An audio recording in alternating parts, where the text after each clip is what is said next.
وأمطرت الزهور وما لديها وغنت بالسرور.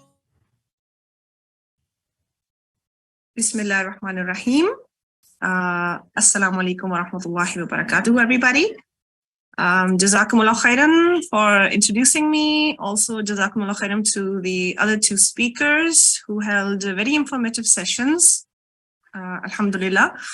So let me begin by sharing my screen. I hope everybody can hear me.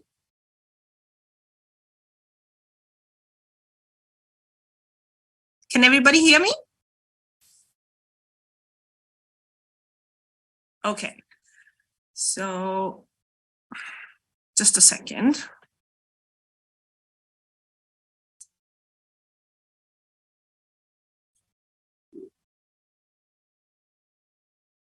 Okay. So let's see. How many of you here are married? How many of you here are yet to be married off soon? And how many of you are still on the lookout?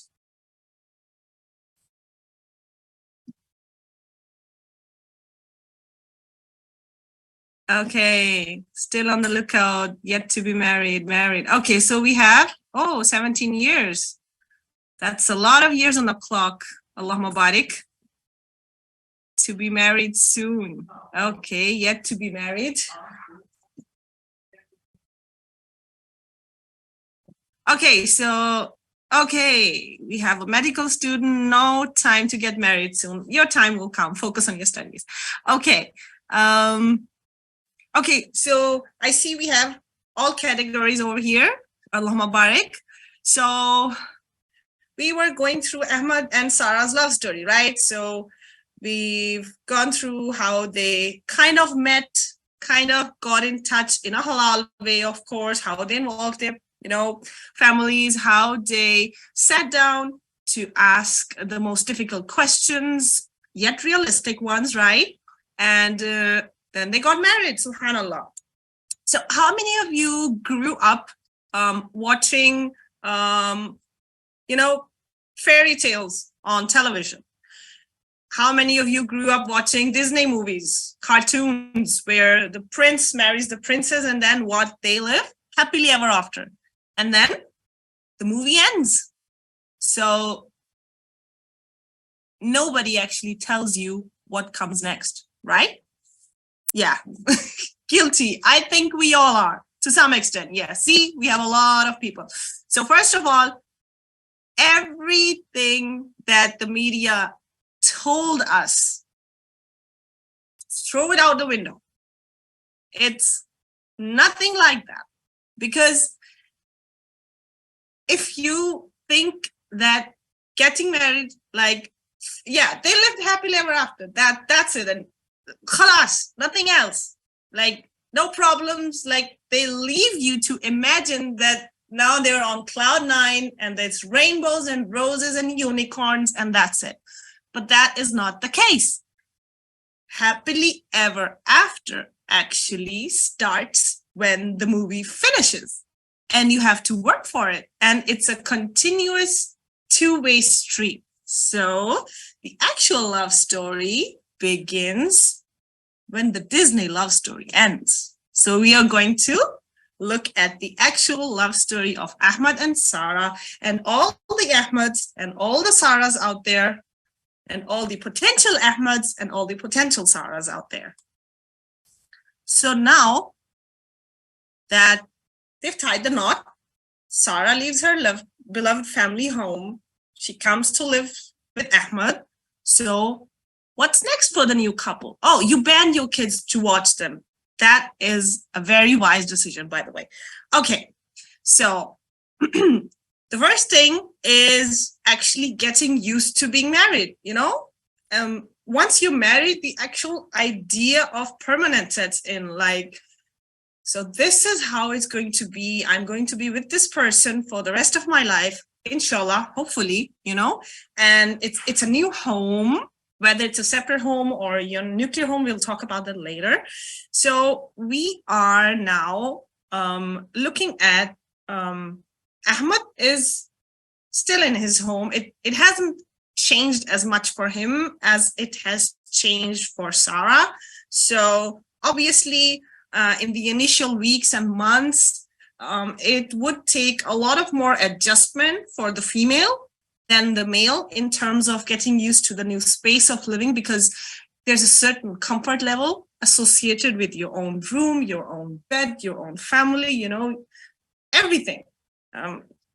Home cooked meals from your mom, and, you know, sitting with your siblings, and that all is, that's all now gone. At least, you know, it's not present on a regular level. So the idea of being in this new setup, it takes a lot of understanding.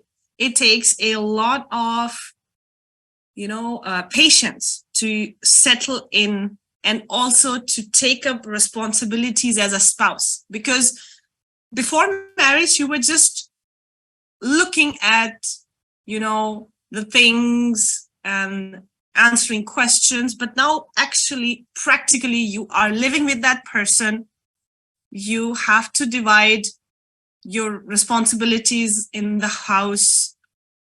Those responsibilities may relate to, you know, earning or running the household, or maybe your career, or whatever those tough questions that Sarah and Ahmad already went through, whatever they, you know, came to a conclusion with, it's now reality. It's practical. So the initial weeks and months, as the professionals say, they are the most difficult in terms of getting used to what the rest of your life is going to be like. So it needs patience, and it needs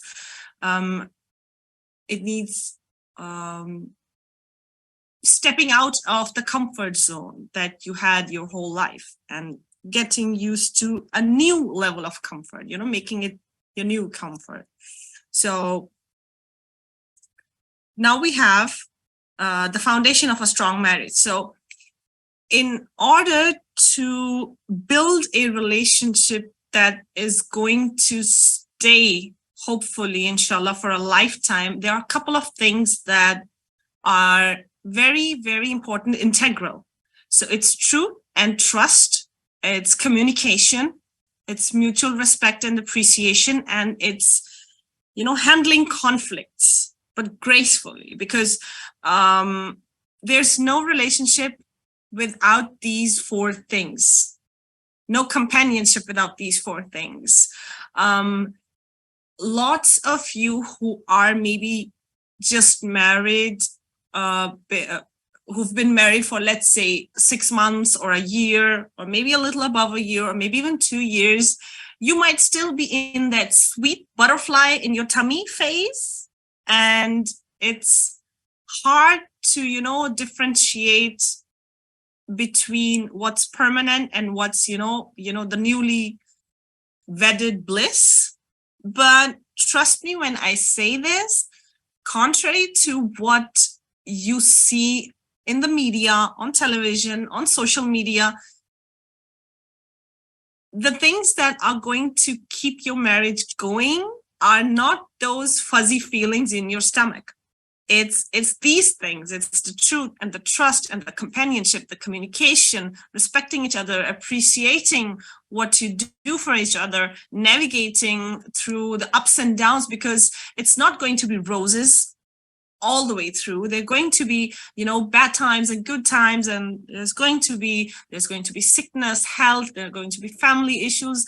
So just the idea of love that Ahmad and Sarah initially had while going into the marriage, only that idea of love is not going to, you know, hold down the fort forever, like for the whole lifetime. So these are the foundations of a strong marriage that we are going to look at. So the first thing is truth and trust. So you have to make it a rule to build a foundation of always being truthful to each other. And that foundation ideally should begin before marriage, while you're asking yourselves and each other those important questions that Sister Arshi went through. Because being truthful will help you prevail through your marriage in the long run. If you've lied, if you've covered up things, if you have hidden aspects of your personality, once you live with someone and the routine kicks in, you're bound to reveal your true self. And if something else comes to light, something that you haven't told your spouse about, what the things that you needed to talk about, if you weren't truthful, then there are going to be a whole lot of more problems than just the regular problems that a couple has or a family has. See? So, as a rule of thumb, always tell the truth.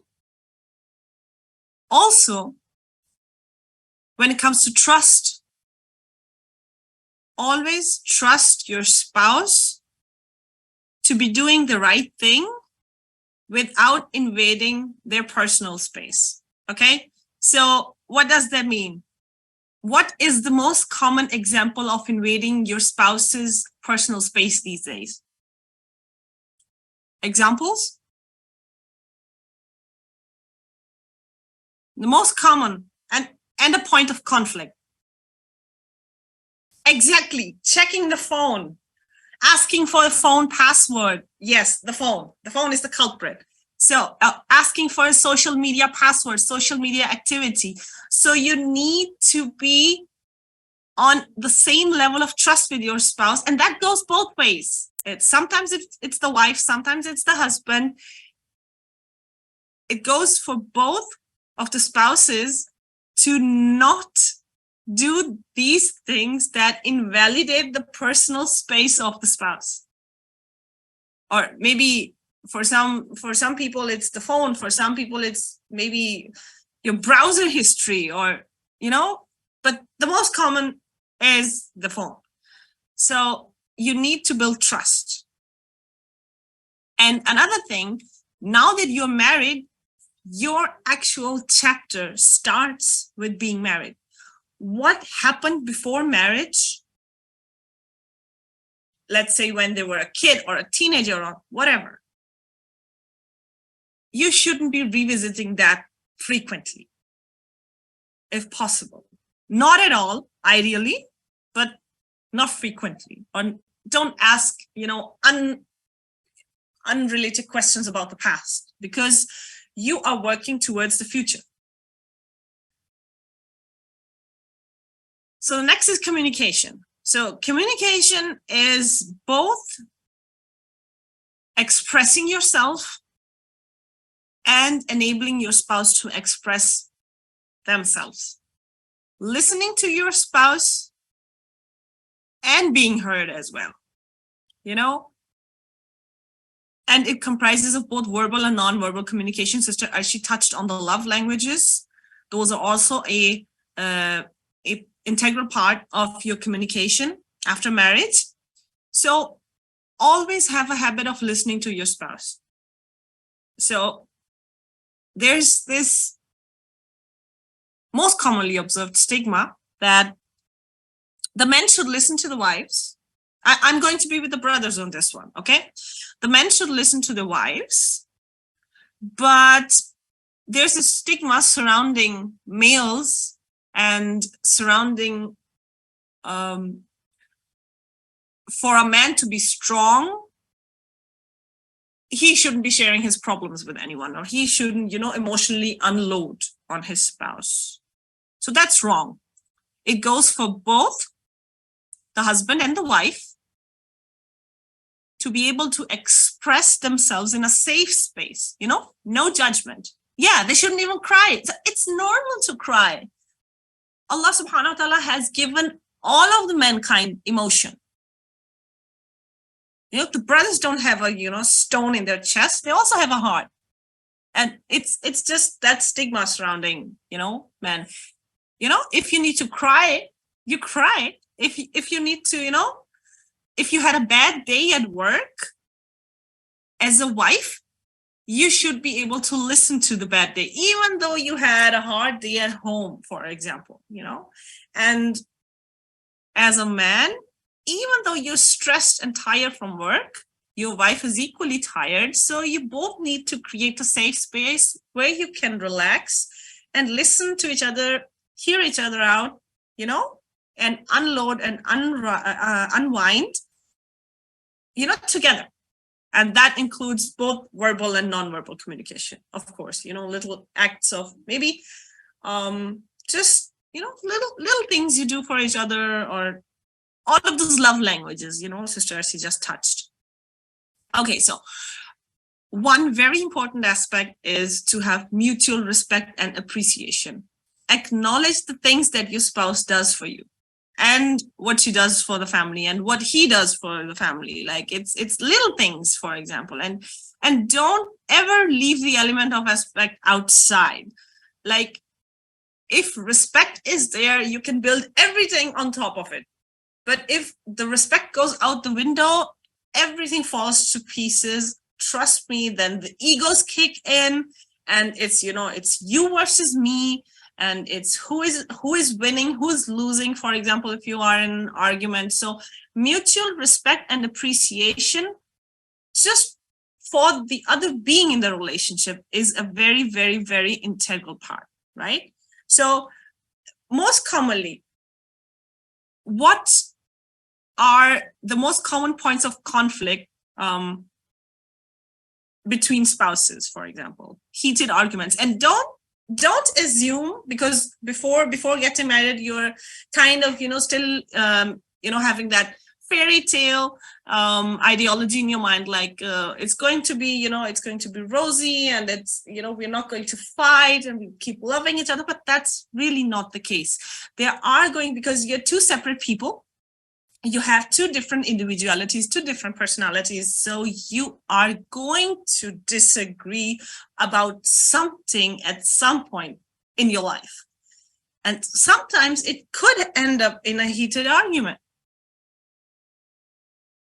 So the first thing that you do, if the room gets too heated up, you step aside and you tell your spouse, look, I don't want to go down this road with you, because we're both going to say things that we will end up regretting later.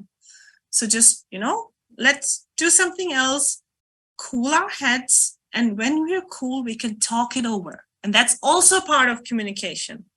So there's one very practical thing that I've advised couples do, and we as a couple do it ourselves. It's whenever something is bothering you, it could be something in the house, something outside, something about your spouse, or later on when you have kids, anything.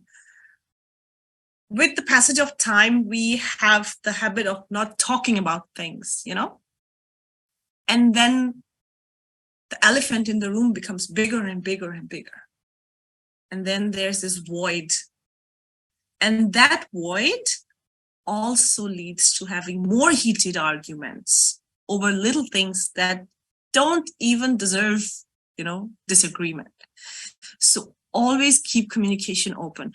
When you live with someone, in a marriage, when you live with someone 24/7, you kind of get the vibe when something's not right. If something bothers the other person, ask them and keep asking them, like encourage them, make a promise to each other to always keep the communication channels open.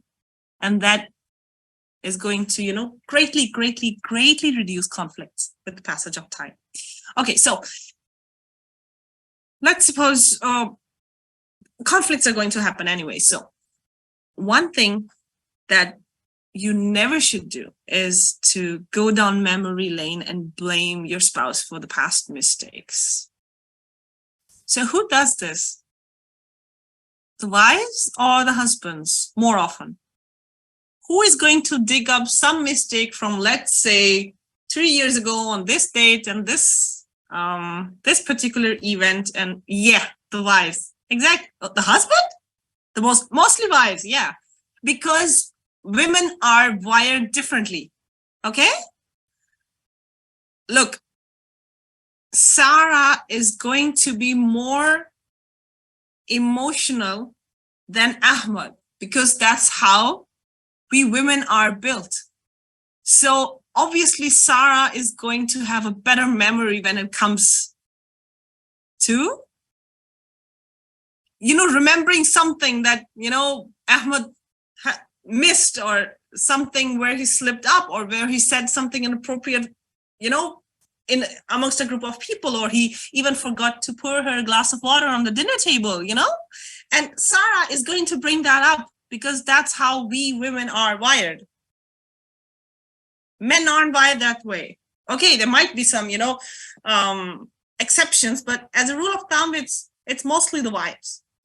So it goes for both the spouses that you don't dig up old skeletons, like you did this and remember when you did that, and then, and trust me, the other person will have something to counter your argument, and the argument will keep getting bigger and bigger and bigger and bigger. Okay? So please don't go down memory lane, because it's not about the past. It's always about looking ahead. When you are living with somebody as a spouse, you're building a family, you're building a life together, you're always looking ahead. You're always supposed to look ahead. And always, even in conflicts, even if you're going through a rough patch, never disrespect your spouse. Never. And the disrespecting thing, it goes both ways. The husbands do it equally as frequent as the wives. So that's something that, it's equal on both parts. So never let go of respecting each other as a person, as an individual. Okay, so we look at expectations. So you always need to be, realistic. You need to be grounded, and you need to focus on reality, and only then will you be content. Because if your thoughts, if your expectations are, unrealistic, then obviously nothing's perfect, and the social media, particularly,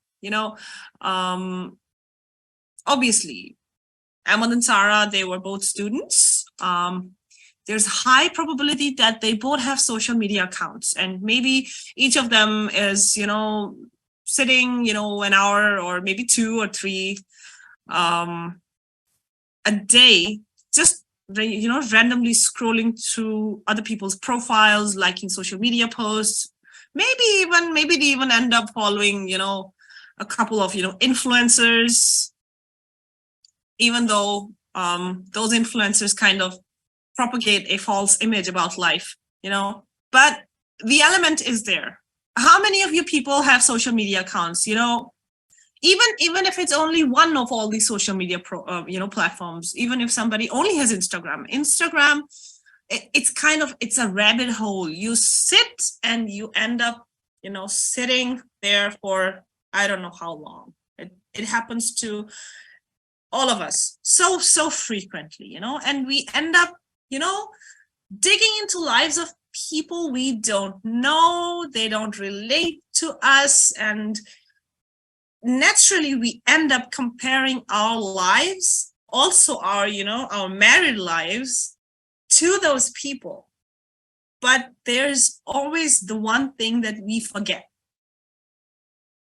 What people show you on social media is what they choose to show you on social media, right?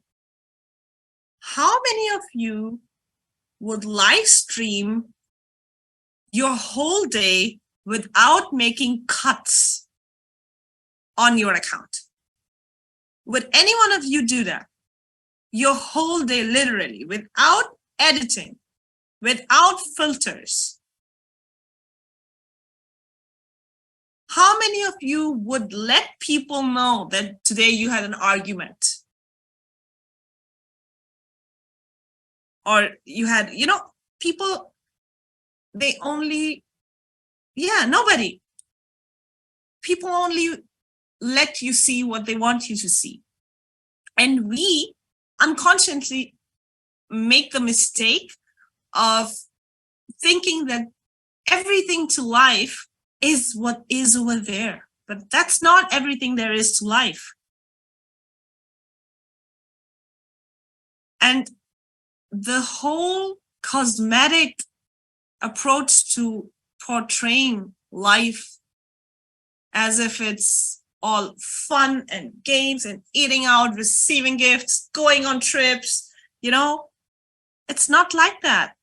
Maybe that one couple you follow on social media who's taking a trip to Bali, for example, maybe they've saved up for that particular trip for the last 10 years, but they're not going to tell you that,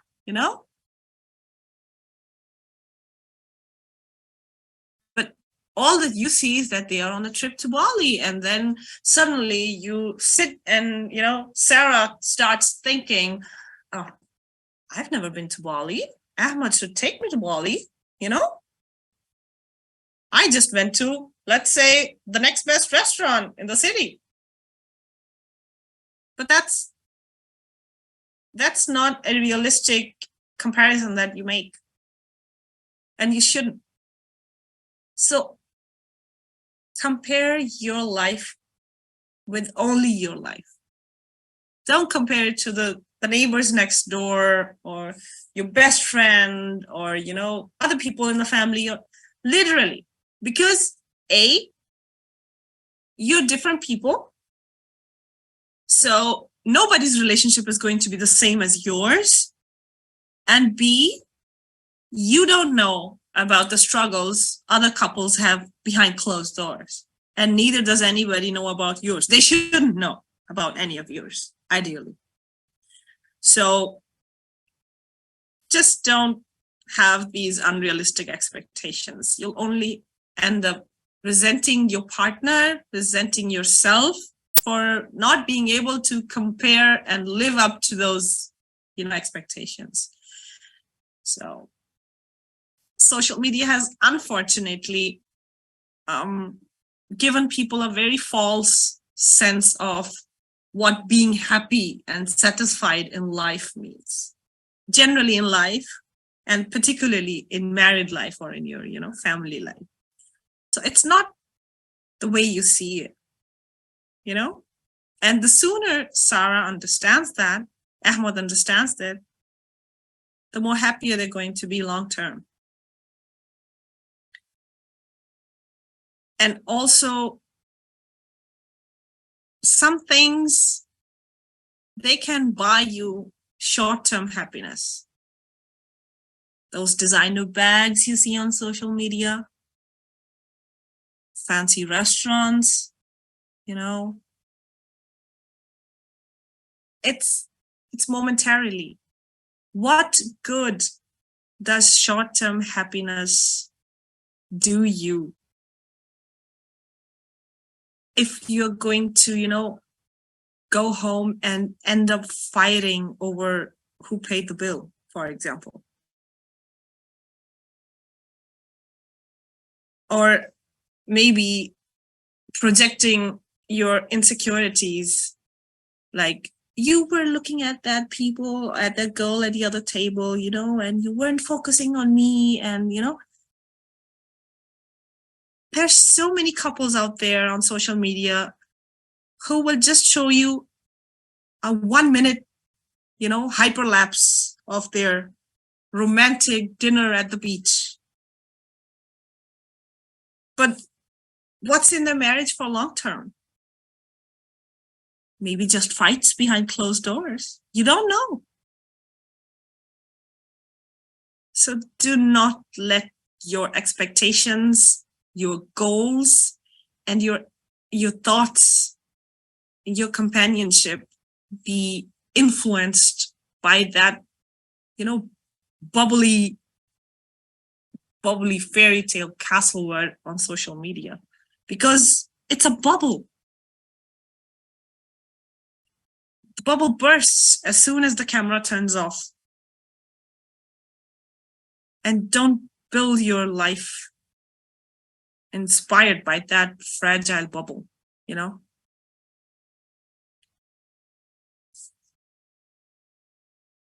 Okay, so let's go on to the next point.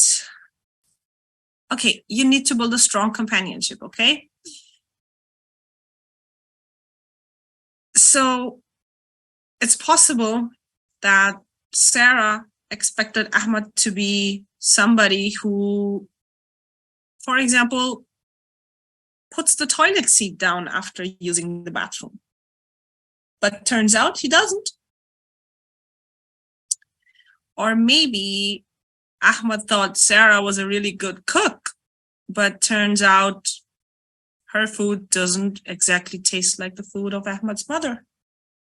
So what are they going to do? Fight with each other? Try to, maybe Ahmad will try Sarah to replicate his mother's recipes so that the food tastes exactly the same. Or maybe Sarah will try to mold Ahmad into that imaginary person she always wanted him to be, But that's not a sustainable approach, not short term, not long term. Because when you're married, somebody said the mother is best for boys, whatever the age is. We'll talk about this more later in the presentation, later in the session. You need to give everybody's every relation its due place. You can't replace your mother, but you can't replace your wife, and your wife doesn't come to be a second mother to you. So that's something that, your wife is supposed to be your wife and your mother is supposed to be your mother. So there needs to be a difference between that. Okay. So don't change the other person for your own sake. Grow together as a couple, and always reflect, because you're not perfect. The other person is not perfect. So you can't expect anybody to be perfect. You just can work together on reducing your imperfections as much as you can. And don't compare yourselves to other couples out there, okay? Okay, so the common points of conflict, because let's see, conflicts are going to be a part of your, relationship. So the finances, ideally, you should have separate finances. It's something that will make your marriage sustainable. So Sarah should have her own personal account. Ahmad should have his own personal account. And Sarah is not answerable to Ahmad over that account, and vice versa. But then Sarah and Ahmad should have a joint account where they both have joint, incomes or parts of their income or, assets, whatever, and they manage those to fulfill their day-to-day needs. And then they should have one separate account.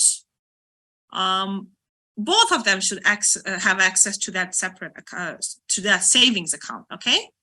And by savings account, I don't mean an account in which you get interest like the banks, like savings for, for you to putting aside some of your earnings to save for a rainy day. So that's the ideal, way to manage your finance as a couple. The wife shouldn't be completely dependent on the husband. The husband shouldn't be completely dependent on the wife, because yeah, exactly. My money is your money. My money is my money. Your money is my money. Okay.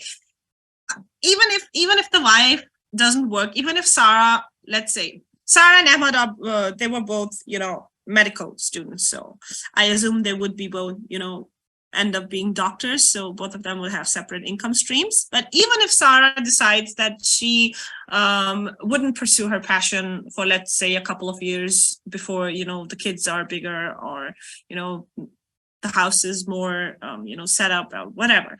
So even if that's the case, if there's an allowance that Ahmad gives Sarah, that's hers to spend. But if Sarah has a separate stream of income, that's hers. But you still should be having that discussion of who is contributing towards the household. Are you both contributing? And if not, you should be able to sit down and work things out and not make everything a big of a deal. And also the idea of having kids,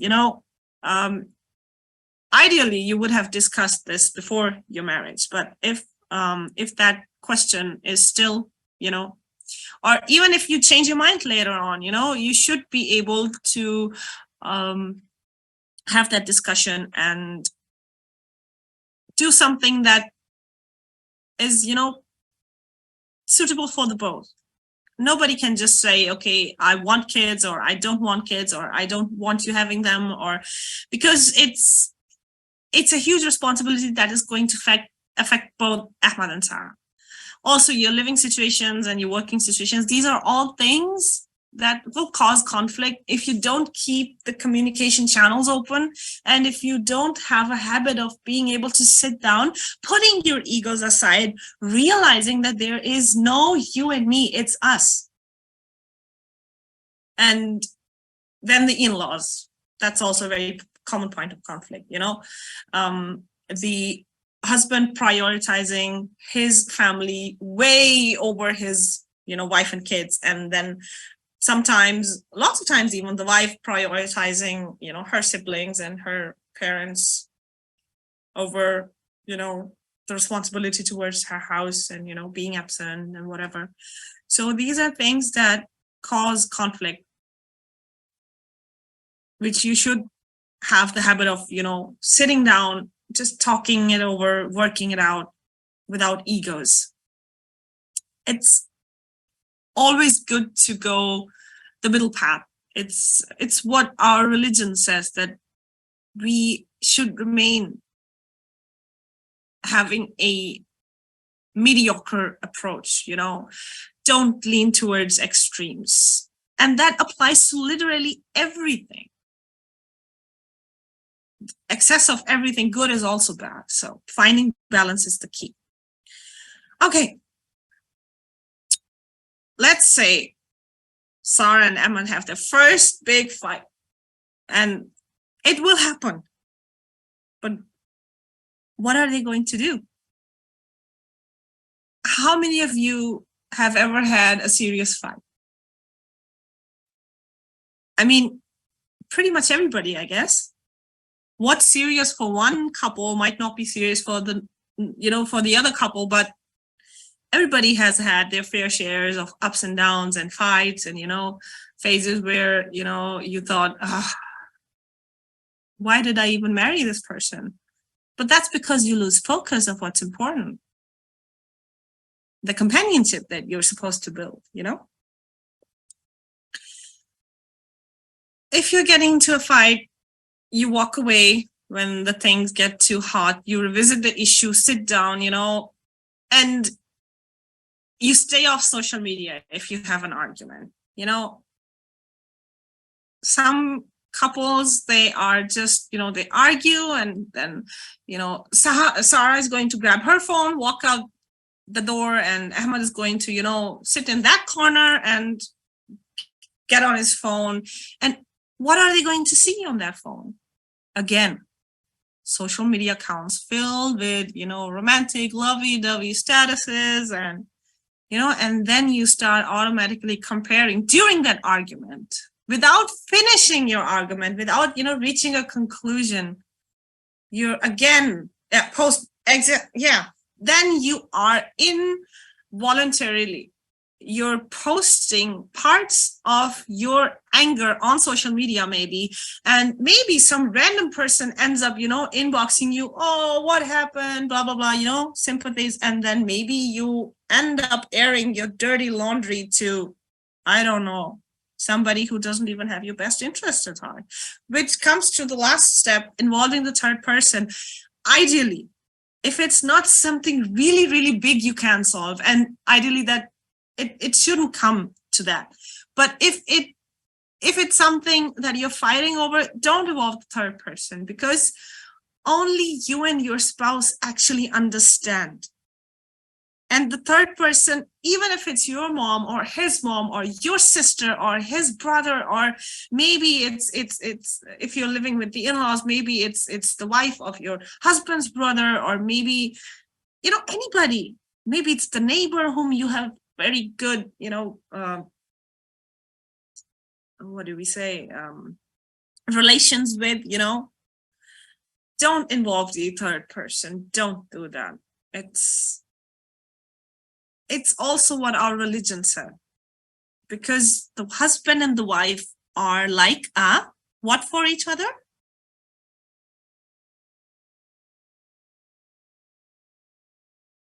Like a garment, like clothes. Yeah, libas, the garments. And what does a garment do? It covers you, all your imperfections as well. So what do the wives particularly? They do what? They call up their sister and they say, Sarah might have calling her sister and, reciting from A to Z all the bad habits that annoy her about Ahmad, Or maybe Ahmad will go out with his friend and say, oh boy, my wife is, oh God, And then, the anger that's supposed to cool down, it's riled up again. So you don't involve the third person, because nobody understands the relationship dynamics the way you do. Okay, one thing that we, particularly in the subcontinent, we struggle with is we have both, nuclear and segregated family systems. So how many of you people live in joint family systems, or have lived for an extended period of time, lived in joint family systems? Yeah, okay, parents do not show the right path to children, don't even the other person. They bring the idea of saying your spouse is not the right match. Okay, I see a lot of you have, okay, currently, I myself, I currently live in a joint family. So there's this thing where maybe you are not living, maybe Ahmad and Sarah, they, talked about it, and Ahmad said, okay, we will live in a separate, setup, and maybe, God forbid, something happened in the family that required them to move back in to maybe temporarily look after a sick one, or, something. You never know what happens. Maybe you start living in a segregated system, and then you end up, having to live a couple of years in a nuclear family, or a joint family, as we call it. And you should be able to navigate that.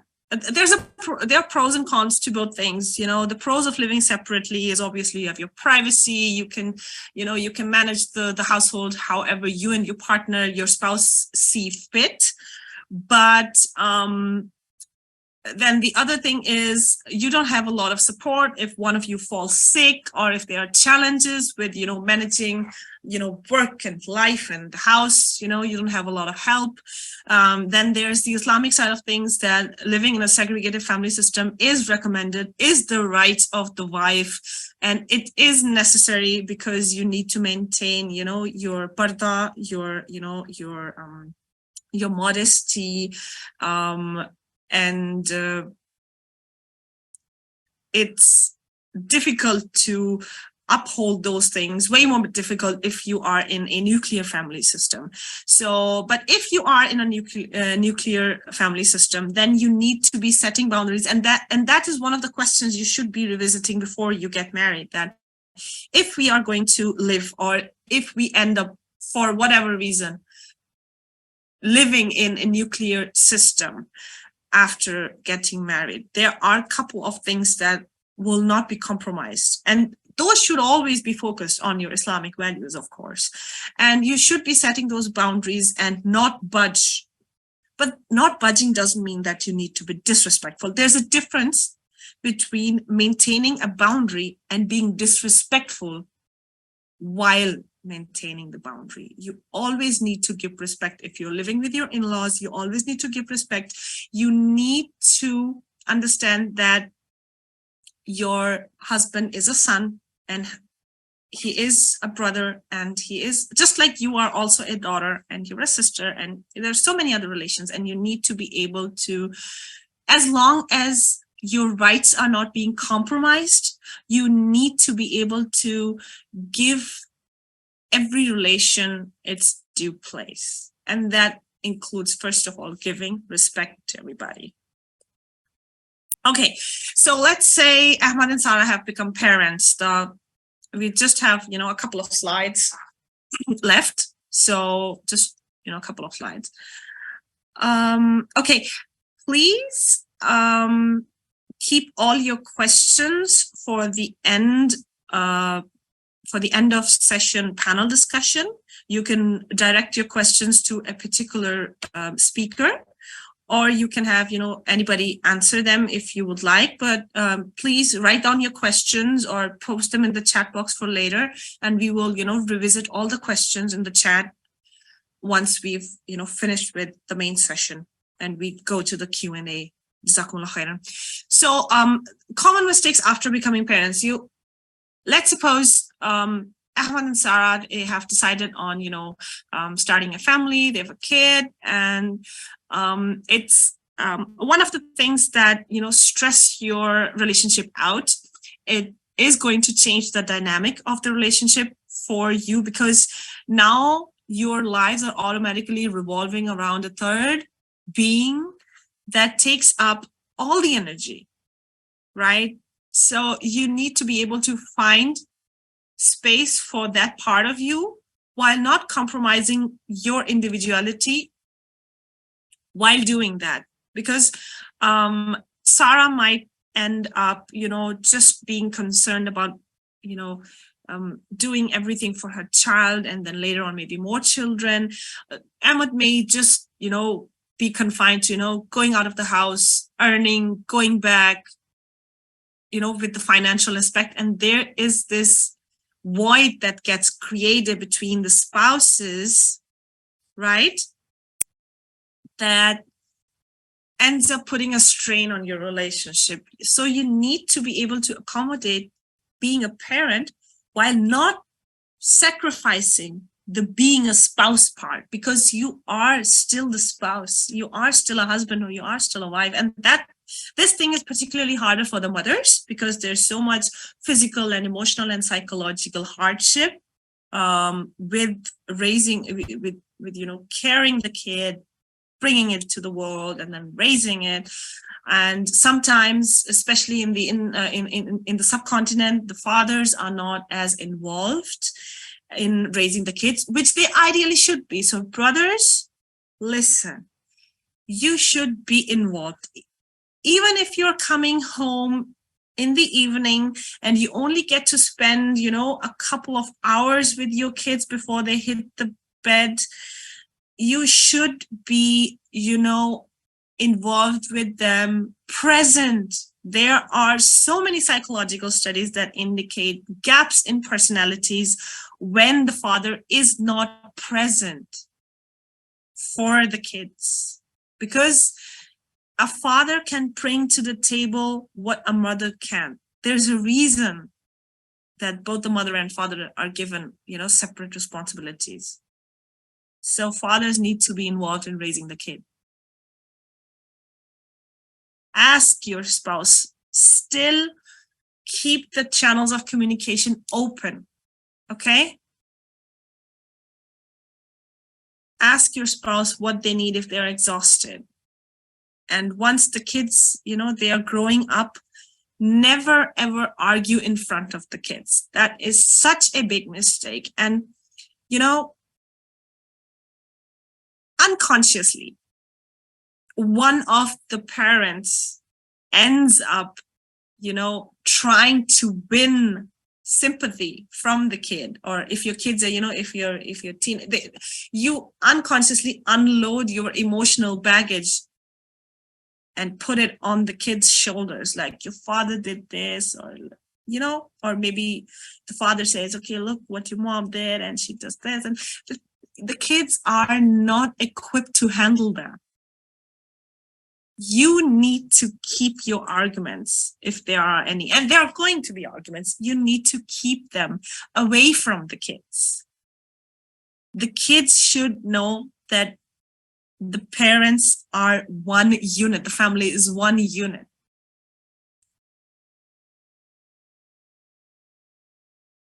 Because kids that are raised in dysfunctional families, there are so many issues, psychological, you can't even begin. There's a whole separate lecture you could do, on all the things that are involved. So you should present a united front. You should work towards being united, staying united, okay? And when you parent, you automatically are so consumed with only responsibility that you fail to make room and time for each other. What I like to recommend, you have a ritual, have a date night, every week or every other week, or maybe just once a month, but have a date night, no kids. Have some of the family, have your parents or his parents take care of the kids, go out, or stay home, order in, have little things that you do for each other. Maybe, getting up in the morning and brushing your teeth in front of the mirror at the same time. Have hobbies that you do together, even if they're very little, to keep that spark alive. Because with time, if you don't take care of it, the chemistry is going to, reduce, and it shouldn't. But it's natural that it will. So please, please make room and time for each other. And the key of growing old together, obviously, is to realize that there is no winning, no losing. It's not me versus you, it's us, and the relationship matters. Both Ahmad and Sarah matter. Their family, their kids matter. And one very important thing is to be quiet when you're right, because you're right, you don't need to prove yourself.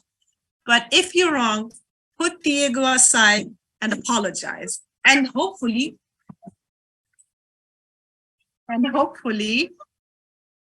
just a minute.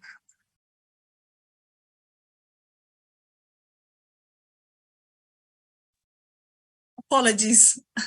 Everybody has family and everybody has kids, I guess. So if you set your egos aside, then hopefully with Allah's blessing, Ahmad and Sarah, you and your partner, your spouse, all the Ahmads, all the Sarahs out there, you will live the real happily ever after. And inshallah, you'll meet in Jannah as husband and wife. Jazakumullah khairan.